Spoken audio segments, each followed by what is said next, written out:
इस सेक्शन में एक फ्यूज़ लगा हुआ होता है, उसको हम कॉमन पॉइंट के नाम से बोलते हैं।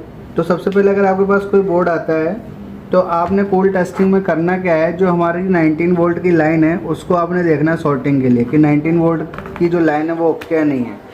तो जो हमारा 19 वोल्ट का फ्यूज़ होगा कॉमन पॉइंट वो ये है।